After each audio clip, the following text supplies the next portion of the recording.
Numa noite chuvosa de primavera de 2024, funcionários do departamento do xerife do condado de Scott foram chamados ao local de um acidente ocorrido a cerca de 11 quilômetros ao norte do centro da cidade de Davenport, Iowa. O motorista do carro bateu em um poste. Felizmente, ninguém se feriu. À primeira vista, tudo parecia um caso comum de direção sob efeito de álcool. No entanto, à medida que o motorista ia recobrando a consciência, a situação começou a tomar um rumo muito mais preocupante. No início, ele se confundia em seus depoimentos, mas logo começou a se lembrar e contar coisas que deixaram os policiais em choque. Um morador local de 31 anos, chamado Christopher B. Hall, não conseguiu explicar onde estava nem de onde tinha vindo. Em determinado momento, ele supôs que estava em um hospital. Quando lhe perguntaram de onde vinha, ele respondeu que não se lembrava de sua casa, nem do endereço, nem de outros lugares. Tentando descobrir se o homem tinha algum ferimento, o policial examinou o interior do carro. Não foram encontradas garrafas de álcool nem substâncias proibidas, porém havia uma faca no chão, aos pés de Christopher, o que causou preocupação. Seus pés estavam descalços e um deles estava ensanguentado. Quando perguntaram onde estavam os sapatos, o homem apenas deu de ombros. Ele não conseguia se lembrar de onde vinha, nem o que estava fazendo antes do acidente. Enquanto a chuva batia forte no acostamento, o tenente Leonard retirou a faca do carro e a colocou sobre o teto do veículo. A lâmina estava coberta de sangue, que foi imediatamente lavado pela chuva. Christopher tinha um pequeno ferimento na lateral do corpo, mas nada grave. Naquele momento, os policiais concluíram que ele havia se cortado acidentalmente. O registro do veículo confirmou que ele pertencia a Christopher B. Hall e o endereço nos documentos indicava o condomínio residencial Crestview, no bairro Parkview, onde Christopher morava com sua namorada Taylor, de 31 anos. O delegado adjunto de sobrenome Turner foi até o apartamento deles e bateu na porta, mas ninguém atendeu. Lá dentro estava silencioso, não se ouvia nenhum som. A tentativa de entrar em contato com Taylor pelo número de telefone encontrado não teve sucesso. Do lado de fora, tudo parecia calmo. Não havia sinais de alarme ou ameaça. Não encontrando nada suspeito, Turner decidiu não entrar e voltou para Davenport, onde Christopher estava no hospital naquele momento. Lá, ele recebia atendimento devido a ferimentos leves e forte intoxicação alcoólica. Na unidade médica, os direitos de Christopher foram lidos e ele foi submetido a um teste de embriaguez alcoólica. Para isso, foi utilizado o método de rastreamento do movimento vertical dos olhos. Um teste especial. Ele consiste em observar o movimento dos olhos do examinado enquanto a cabeça permanece imóvel. Nas primeiras tentativas, Christopher teve dificuldade em não mover a cabeça, mas após algumas tentativas, conseguiu seguir as instruções. O comportamento dos olhos confirmava a presença de sinais de embriaguez. Posteriormente, a análise de sangue revelou uma concentração de álcool 4 vezes superior ao limite permitido. Não foram registradas lesões graves na cabeça ou sinais de concussão em Christopher. Os médicos diagnosticaram apenas intoxicação alcoólica, um corte superficial na lateral do corpo e um nível reduzido de potássio no organismo. Aos poucos, ele começou a falar com mais clareza, mas a memória ainda não havia retornado. Ele não conseguia explicar como a faca foi parar dentro do carro. Parecia que ele vagamente percebia que havia alguma explicação para isso, mas não conseguia se lembrar qual era. Quando o vice-xerife Turner começou a fazer mais perguntas sobre a faca encontrada, Christopher, por sua vez, começou a demonstrar preocupação. Ele começou a perguntar se havia vestígios de sangue em suas mãos quando foi levado ao hospital. O que mais o preocupava era uma pergunta: "Está tudo bem com sua namorada, Taylor?" Ele afirmava que ela já não atendia o telefone a noite antes, mas insistiu para que algum dos funcionários voltasse ao apartamento e se certificasse pessoalmente de que ela estava bem. Em determinado momento, Christopher admitiu que imagens assustadoras surgiam em sua mente e que ele temia ter feito algum mal a ela.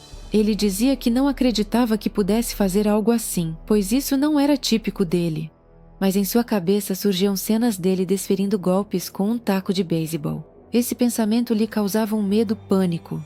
Ele disse que não tinha certeza se isso realmente havia acontecido, mas queria que alguém verificasse se Taylor estava viva.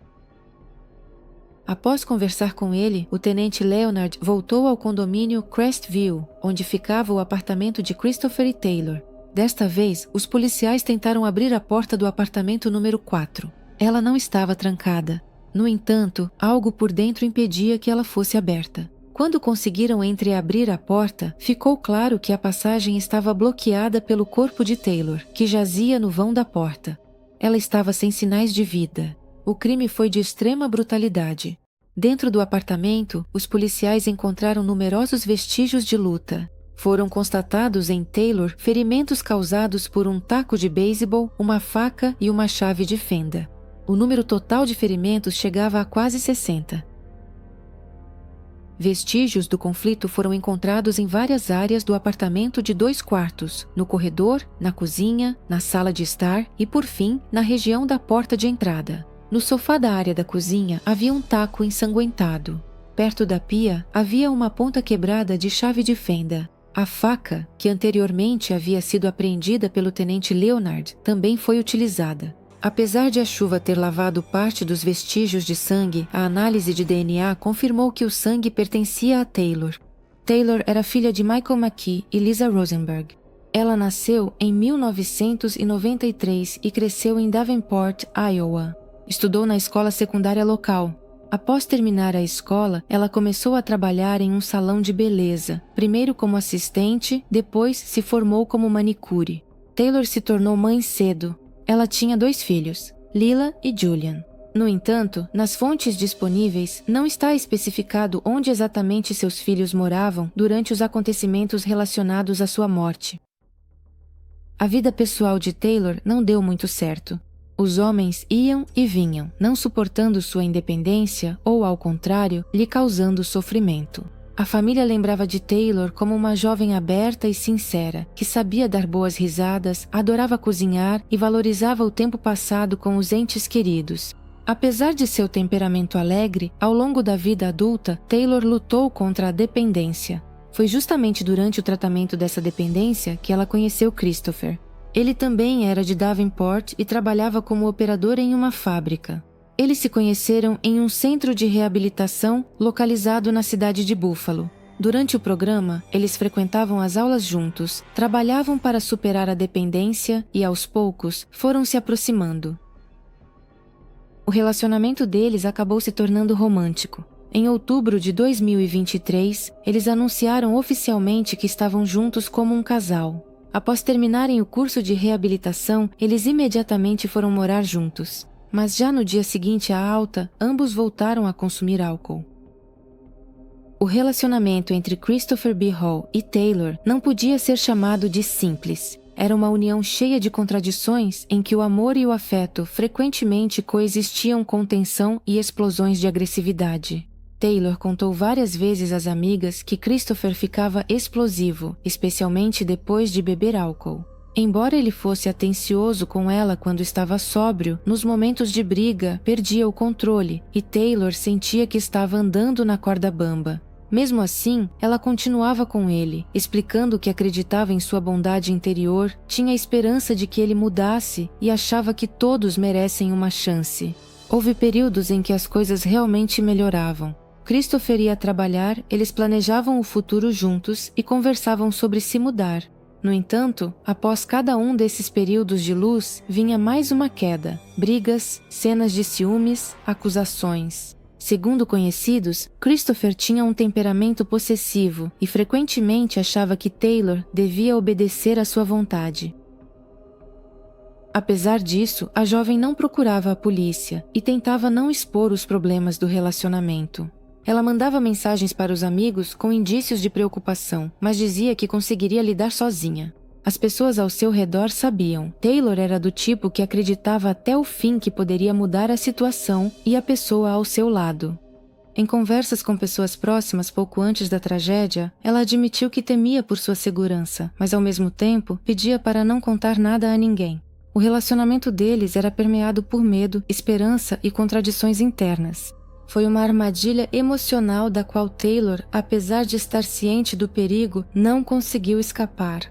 Christopher B. Hall nasceu em 5 de setembro de 1993, no estado de Iowa, em uma família que parecia existir apenas por inércia. Seu pai trabalhava como soldador, viajava frequentemente a trabalho e voltava para casa irritado e com um forte cheiro de álcool. A mãe sofria de depressão e passava a maior parte do tempo no quarto de onde vinham os sons de uma velha televisão. Na casa reinava um silêncio instável, capaz de ser rompido a qualquer momento por gritos. Desde muito pequeno, Christopher soube o que era se esconder no armário para fugir das brigas familiares. Na escola, ele era um adolescente calado e tenso. Os professores diziam que ele era inteligente, mas não sabia trabalhar em grupo.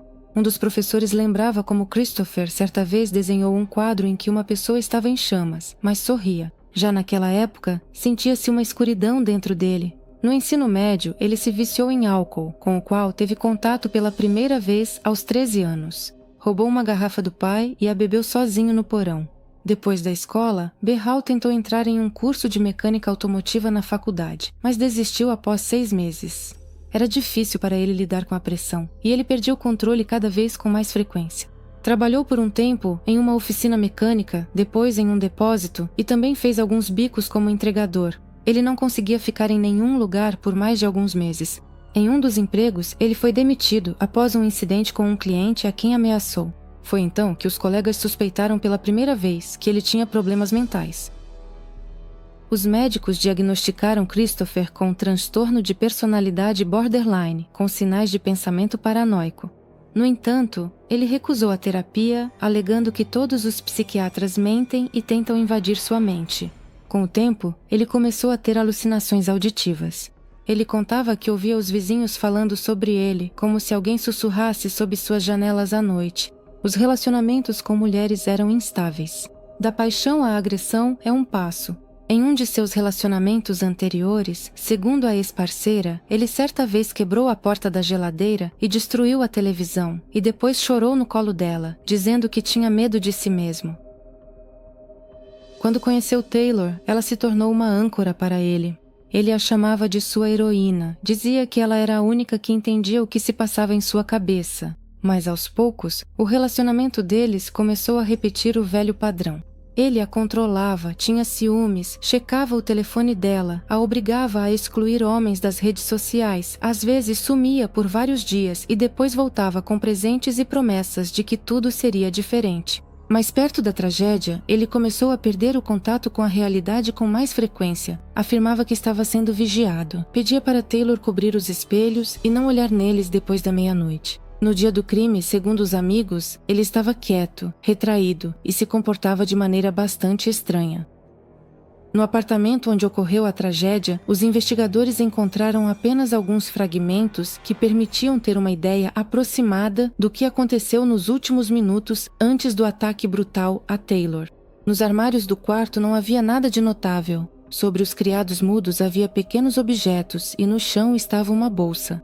No banheiro não havia sinais de qualquer limpeza. No entanto, no quarto principal, ao lado do travesseiro, havia uma garrafa plástica quase vazia de vodka. No lençol, era visível uma pequena mancha de sangue, presumivelmente deixada pelo toque de um dedo. A tampa da garrafa e o celular de Christopher também estavam sobre a cama. O segundo telefone, pertencente a Taylor, foi encontrado na cozinha. Na noite da tragédia, Taylor tentou entrar em contato pelo Facebook Messenger com 2 conhecidos. O primeiro foi Michael Holland. Ela pediu para que ele fosse buscá-la. Isso já havia acontecido antes. Michael já a havia ajudado mais de uma vez. Ele conversou com a garota ao telefone naquela noite e notou que ela estava emocionada. Provavelmente havia bebido. Ele mesmo também tinha bebido algumas taças e, por isso, recusou-se a dirigir. Ele tentou pedir um táxi para ela pelo Uber, mas a corrida até a casa dele custava $150, o que era caro demais. Ele prometeu buscá-la de manhã, mas nunca recebeu uma ligação dela. A segunda mensagem pedindo ajuda, Taylor enviou para um colega de escola chamado Nick Simin. Já passava das 11 da noite, Nick só viu a mensagem de manhã por volta das 7. Taylor escreveu que, se algo acontecesse com ela, a culpa seria do Christopher. Depois, ela acrescentou para ele não responder, porque Christopher estava se comportando de forma inadequada. Apesar disso, ela não ligou para o serviço de emergência.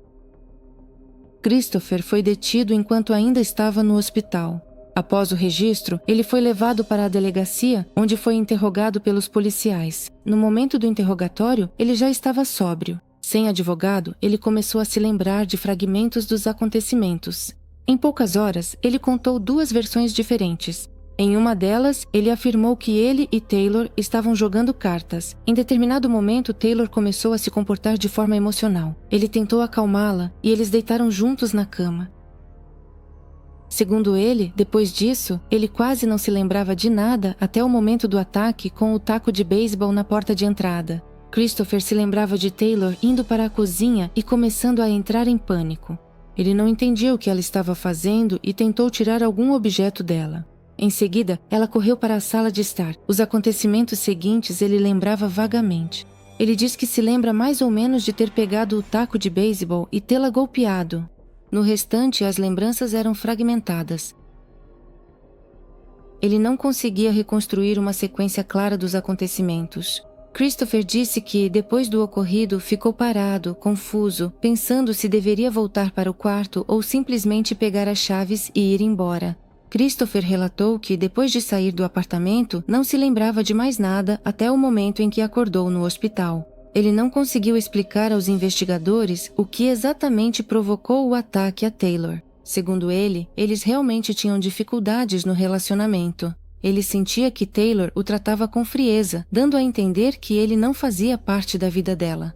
Ela, segundo ele, frequentemente fazia reclamações e o desvalorizava, o que fazia Christopher se sentir desnecessário. Apesar disso, ele afirmava que a amava e tentava melhorar o relacionamento.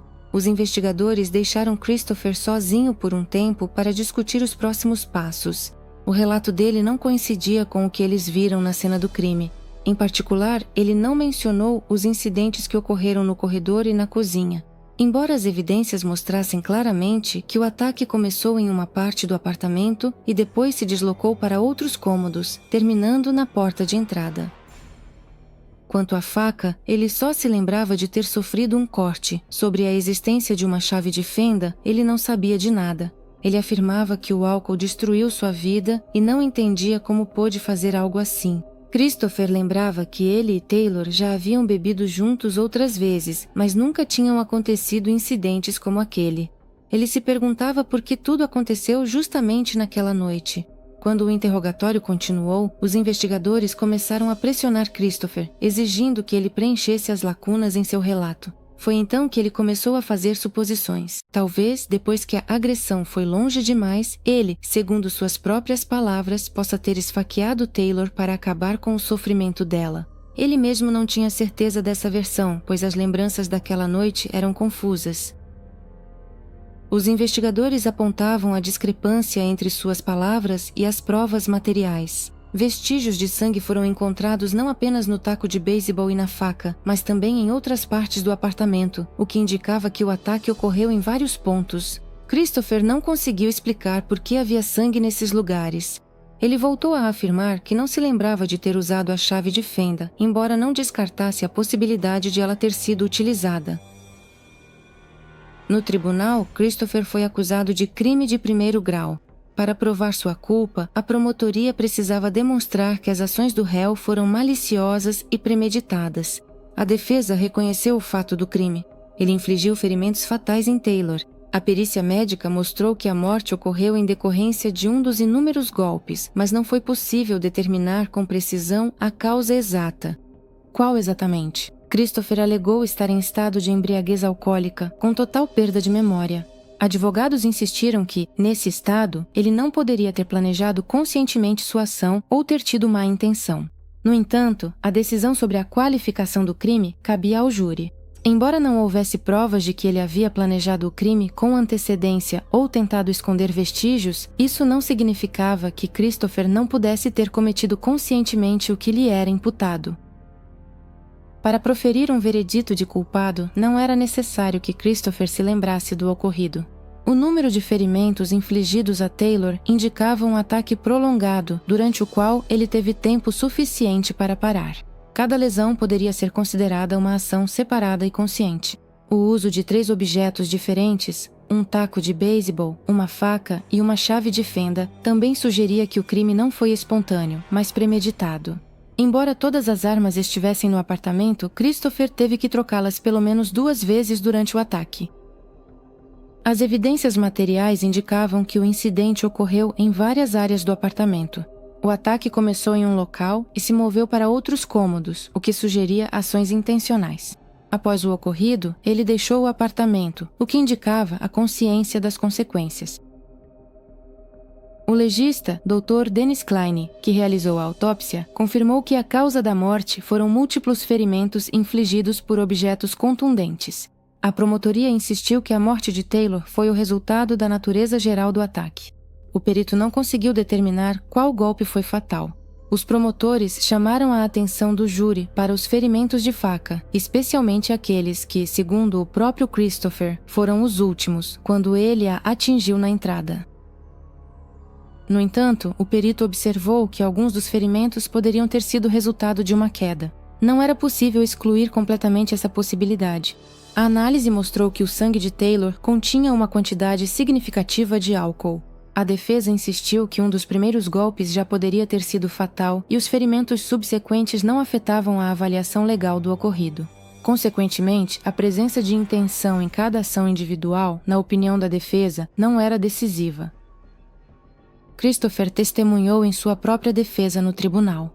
Essa foi provavelmente sua única chance de apresentar o ocorrido como uma tragédia causada por um surto repentino de emoções e não um ato friamente planejado. Sob juramento, ele mudou seu depoimento novamente. Agora, ele não se lembrava de ter usado a faca. Ele alegou que a última coisa de que se lembrava era de estarem deitados na cama e conversando. Anteriormente, ele contou que Taylor supostamente pegou uma faca e o feriu, depois do que ele a empurrou e pegou um taco de beisebol. Agora, porém, ele negou completamente essa versão, admitindo que a inventou. Ao mesmo tempo, ele confirmou que realmente houve golpes com o taco. E, pelo que ele se lembra, no momento de um desses golpes, Taylor estava de costas para ele. À pergunta sobre a confissão de ter usado uma faca durante o interrogatório, ele respondeu que na época realmente acreditava que isso havia acontecido. Segundo ele, supostamente queria acabar com o sofrimento dela, já que já havia causado muitos ferimentos. Em seu discurso final, o principal advogado de Christopher, Miguel Pentes, mais uma vez recorreu a uma comparação inusitada. Contrariando a afirmação da acusação de que cada uma das quase 60 feridas foi uma decisão consciente separada, a defesa declarou que as ações do acusado não foram divididas em vários episódios, mas representaram um único comportamento impulsivo e contínuo. O advogado Pentes concluiu sua fala apresentando o crime como uma única ação contínua, comparando-o a coisas cotidianas como caminhar ou comer. Segundo ele, quando uma pessoa anda ou come, ela não pensa em cada passo ou em cada mordida, ela simplesmente faz isso. Da mesma forma, argumentou Pentes, naquela noite, as ações de Christopher não foram uma sequência de decisões pensadas, mas sim o resultado de um único impulso emocional, no qual ele se envolveu e do qual não conseguiu sair. Ele sugeriu que tudo aconteceu muito rapidamente. De acordo com sua versão, o ataque começou e terminou na cozinha. Pentes enfatizou que não foram registrados quaisquer sinais de que Taylor pudesse ter se movido pelo apartamento após o início do conflito, o que, em sua opinião, indica sua morte quase instantânea. Ele também observou que, se quaisquer ações forem realizadas após a morte, elas não podem ser qualificadas como crime de primeiro grau, pois a intenção não pode surgir depois do fato. Nesse caso, trata-se de outra infração que não foi considerada no âmbito da acusação apresentada. No entanto, o assistente do promotor do condado de Scott, Brad Larson, não concordou com essa interpretação. Ele lembrou aos jurados que as evidências encontradas no local do incidente contradizem essa versão. Além disso, a segunda versão do relato do próprio Christopher, apresentada por ele durante o interrogatório, coincidia completamente com o que foi encontrado no local.